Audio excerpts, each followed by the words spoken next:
Surprise, surprise. This week we're going to conclude our journey with Paul's letter to the church at Rome. Now, the next 3 weeks we will return to where we began 18 weeks ago as I justified our study of Romans with the observation of how this book was so influential in the life of Martin Luther, and that will be our study next week.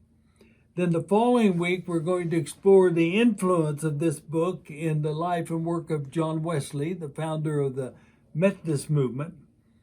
And then the third week will be to explore the relevance of this book to the Christian movement in our new year of 2022. I believe the book of Romans is incredibly relevant to today. I also want to share that the following these next 3 weeks, I'm leaning to explore with you the gospel according to John. Now, as I've shared with you before, the uniqueness of the gospel according to John is not the life and teachings of Jesus. Mark, Matthew, and Luke are the 3 narratives of the life and teachings of Jesus. But John's presentation is focused on what the revelation of God's love in Jesus means for those who follow him. See, John is authored by a mystic, not an historian. I'm really looking forward to this journey because of its relevance to the personal journey of faith of each of us. Now, let's return to our task today of wrapping up our 18-week study of Paul's letter.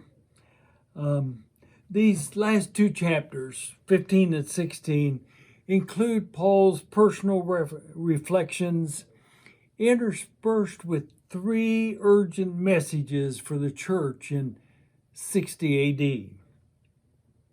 Now, his personal reflections had to do with the depth of his personal relationships with others as he became the early apostolic leader in the Christian movement. We're not going to try to unpack those personal reflections. But as we look at those last 2 chapters, it's easy to scan through and say, well, I'm finished with Romans, and overlook these 3 urgent pleas that are interspersed among these personal reflections. Now, the first one is in verse 1 of chapter 15 in Romans. And it reads, "We who are strong ought to bear with the failings of the weak and not to please ourselves." You see, for Paul, the foundation of the Christian community is for all to please others, not ourselves. Now, you see, for Paul, harmony in Christian community is putting up with the failings of others rather than judging the weak, and for others to put up with our failings, stopping short of judging us. For Paul, judgment is the cause of disharmony. Let me say this again. For Paul, casting judgment on another is the cause of disharmony. Now, this urgent plea is relevant today as much as in 60 AD, both in the pulpit and for those of us in the pew. In the Christian community, when anyone in the pulpit or the pew addresses another with this message, quote, This is what I believe. This is my opinion, and therefore it is the truth, and you must agree with me. The birth of disharmony has occurred. For in the act of passing judgment, you're only pleasing yourself. To follow Jesus is to please others. A rather provocative, urgent plea. The second we find in Romans 15:7. Welcome one another, therefore, as Christ has welcomed you for the glory of God.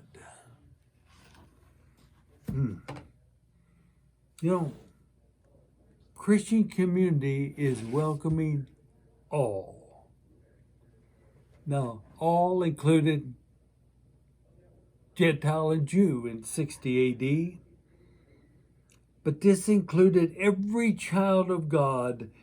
To welcome is not a gesture of hello there or a handshake, but a genuine acceptance of another as a child of God. Oh, so relevant today because we're prone to prejudge others on the basis of appearance, origin, or ignorance sometimes. Prejudging, that's the components of the word of prejudice. We rightfully criticize profiling by law enforcement personnel. But you know something? We're all inclined to profile. By responding to others with our prejudices, appearance, origin, or appearance, rather than genuinely accepting another as a child of God. Welcoming is not a gesture. Welcoming is genuinely accepting another. Now, the third urgent plea is found in chapter 16, verses 17 and 18. I appeal to you, brethren, to take note of those who create dissensions and difficulties in opposition to the doctrine which you have been taught. Avoid them, for such persons do not serve our Lord Christ, but they serve their own appetites, and by fair and flattering words they deceive the hearts of the simple-minded. The urgent plea is, beware of false teaching by those who are smooth and flattering in their oratory. I like to think of this as the old lookout tower at the high point in the national forest, where the first puff of smoke could alert the community to a dangerous blaze. Paul is saying we must be alert on the lookout tower to those who proclaim false teachings which offend what you have learned through the divine gift of love, as Word became flesh in the Christ event. You see, false teachings are oftentimes by persons who use smooth talk and flattery, and in so doing cause dissensions in the community of faith. Paul, throughout this letter, has offered the Christ event as a measuring rod to determine false teaching.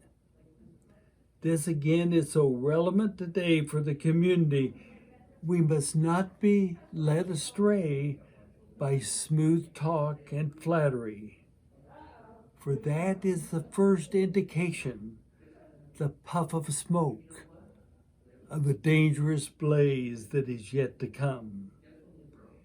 Rather, we must follow the way of Jesus, as we are made right to do right, justified by faith, not by our works. Wow, 3 urgent messages in these last 2 chapters of the book of Rome. A lot to think about as always, but let me leave you with these 3 questions. What are your experiences in the Christian community of persons choosing to please themselves rather than please others? Secondly, what are your experiences of welcoming being a gesture rather than genuine acceptance? And thirdly, where do you experience the puffs of smoke, false teaching in the Christian community today? Thank you for being a part of the journey.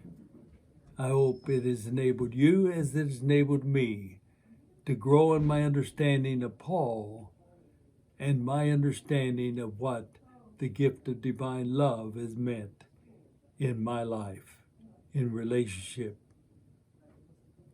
to you. Thank you.